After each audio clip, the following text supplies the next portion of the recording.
Untuk bisa menjawab Iya, betul. pertanyaan penelitian itu perlu dilihat bagaimana caranya agar kemudian bisa terjawab.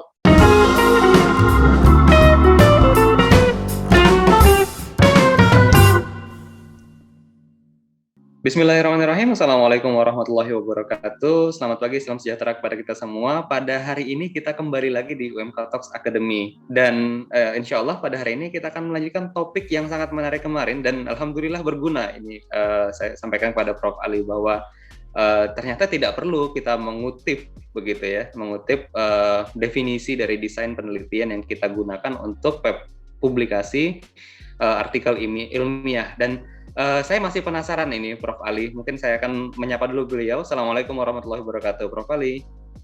Waalaikumsalam warahmatullahi wabarakatuh. Gimana kabarnya, Mas Salim? Alhamdulillah sehat, Prof. Nah, Prof. Ali, kemarin kita sudah ngobrol, Prof, terkait dengan kutipan ya, terkait dengan desain. Tapi saya masih penasaran ini, Prof. Setelah tidak perlu mengutip, saya bingung apa ini yang akan ditulis di bagian desain penelitian. Dan sepertinya menarik sekali dan saya penasaran bagaimana caranya. Karena ini sedang menulis paper juga, Prof. Jadi saya perlu insights ini dari Prof. Ali terkait dengan desain penelitian. Ya, sebetulnya metode menulis bagian metode itu kan didahului oleh menulis bagian pendahuluan ya, bagian pendahuluan. Jadi nanti mungkin perlu ada topik tersendiri mengenai bagaimana secara detail menulis bagian pendahuluan. Tetapi kalau boleh saya kaitkan secara umum, kenapa kita menulis metode itu ya karena kita menulis bagian pendahuluan dulu. Jadi dalam bagian pendahuluan itu kalau boleh saya katakan itu berisi secara keseluruhan ya, nanti detailnya kita bahas di topik tersendiri. Itu sebetulnya metode pendahuluan itu kan memberikan gambaran, yang ditulis itu adalah paparan yang memberikan gambaran kenapa perlu dilakukan penelitian, pentingnya melakukan penelitian. Ya, kemudian jadi argumentasi kenapa penelitian itu dilakukan, sehingga metode ya jelas sebagai bagian dari kelanjutan ya dari bagian pendahuluan itu ya isinya itu menjelaskan penelitian yang sudah dilakukan itu apa saja. Ya, tentu kalau dilihat dari kaitannya dengan pendahuluan, maka yang paling pokok adalah menjawab pertanyaan penelitian. Ya. Untuk bisa menjawab Ya, betul. pertanyaan penelitian itu perlu dilihat bagaimana caranya agar kemudian bisa terjawab pertanyaan penelitian itu. Yang pertama-tama, kalau boleh saya katakan, kalau mengutip itu kan tidak menjelaskan apa yang sebenarnya dilakukan, tapi menjelaskan apa yang seharusnya dilakukan. Definisi itu bisa aja, tapi tidak hanya definisi ya, misalnya prosedur dari buku dikutip gitu.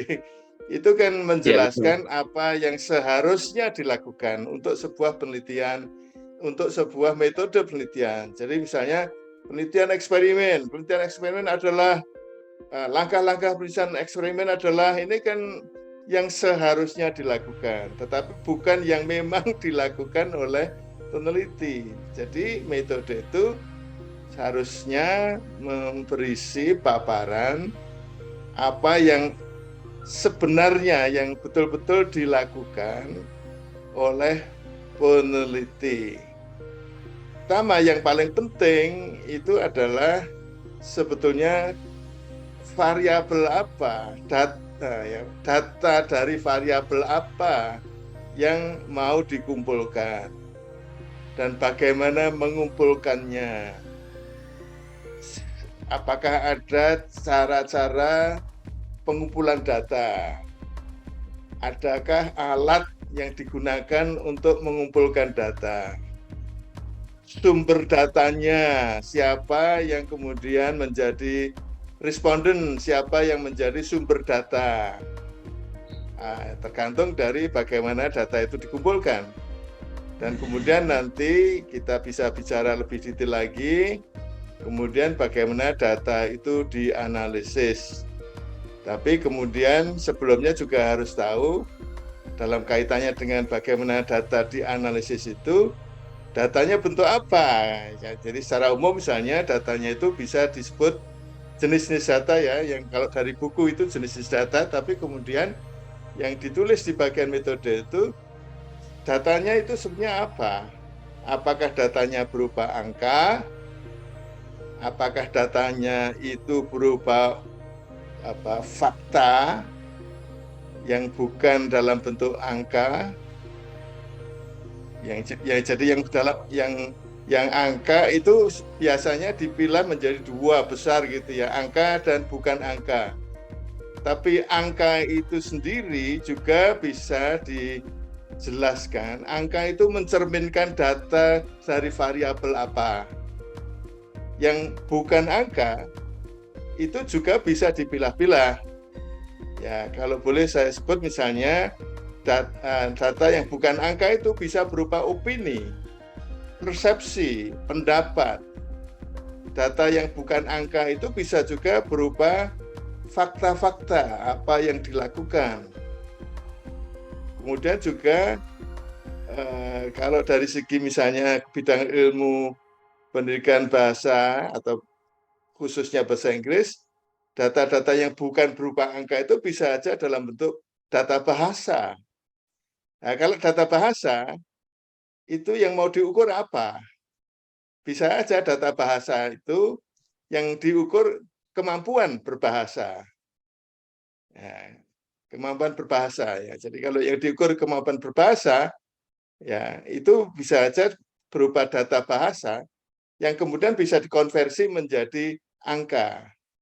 Tapi bisa juga data bahasa itu yang diukur itu bukan data bahasa itu dari segi kompetensi, tapi data bahasa itu untuk melihat bahasa apa yang digunakan. Misalnya ya katakanlah ingin tahu apakah sepenuhnya menggunakan bahasa tunggal. Jadi misalnya bahasa Inggris ya isinya bahasa Inggris semua. Apakah ada bahasa-bahasa lain yang dicampur adukkan? Misalnya itu ada code mixing ya, code switching gitu. Jadi ada dalam pembicaraan misalnya itu bisa diketahui bahasa apa saja yang kira-kira dalam code mixing atau code switching itu. Nah, ini harus dijelaskan. Jadi peneliti dalam menulis bagian metode itu pertama-tama bisa mengungkapkan bahwa data yang ingin dikumpulkan itu apa sebetulnya. Tidak hanya mengatakan data yang dikumpulkan itu berupa angka. Angka bisa macam-macam. Angka itu ya bisa saja kompetensi berbahasa. Karena itu misalnya kalau kompetensi berbahasa itu berarti angka itu dihasilkan dari pemberian tes kemampuan berbahasa. Tapi angka bisa juga berasal dari angket. Nah, angket itu kan bisa aja diangkakan, persentase pendapat. Angka bisa juga diperoleh dari misalnya melihat bagaimana mereka setuju atau tidak dengan pernyataan yang diberikan. Itu menggunakan misalnya Likert scale. Sangat setuju sampai dengan sangat tidak setuju misalnya. Itu bisa diangkakan juga. Jadi ini yang paling pokok untuk kemudian bisa menjelaskan nanti bagaimana caranya mengumpulkan data. Jadi tentang data yang ingin dikumpulkan itu penting sekali. Kenapa penting sekali? Karena pada dasarnya validitas ini ini loncat ini validitas penelitian. Jadi apakah nanti kemudian simpulan itu betul-betul berasal, diambil, ditarik dari data yang memang betul-betul ingin diperoleh untuk menjawab pertanyaan, itu sangat tergantung pada penjelasan tentang data apa yang mau dikumpulkan, bagaimana caranya mengumpulkan data, instrumen apa yang akan digunakan, sumber datanya seperti apa, mungkin juga konteksnya seperti apa. Ya, inilah muncul istilah-istilah validitas. Jadi ada validitas instrumen, sebetulnya bukan mengatakan instrumen saja, validitas data yang diperoleh, validitas dari data yang diperoleh, apakah yang diperoleh itu memang betul-betul seperti yang direncanakan, yang ingin diperoleh gitu. Jadi misalnya katakanlah data yang mau diperoleh itu sebenarnya fakta guru di kelas itu ngajarnya seperti apa. Nah, ini tidak boleh kemudian fakta untuk memotret guru mengajar seperti apa, itu kemudian dengan bertanya pada guru. Kalau bertanya pada guru, itu bisa saja bukan memberikan gambaran tentang bagaimana perilaku guru di kelas, tapi bisa juga itu pendapat guru tentang yang seharusnya dilakukan di kelas. Ya, tentang misalnya kemampuan murid-muridnya, siswanya.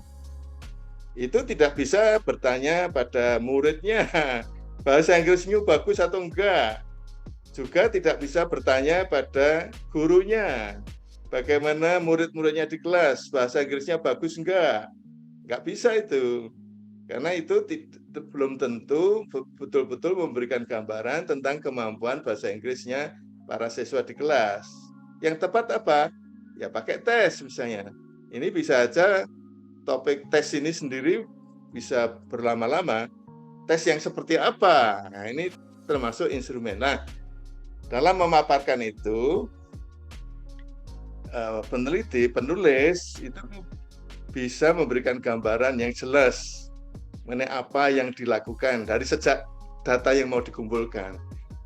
Tapi boleh saya katakan ya, sebelum ada pertanyaan lain atau sebelum ditutup, cara memaparkan, cara menulis metode di dalam naskah publikasi yang mau disubmit ke jurnal itu mungkin beda ya kalau dengan cara bagaimana skripsi atau tesis atau disertasi itu ditulis.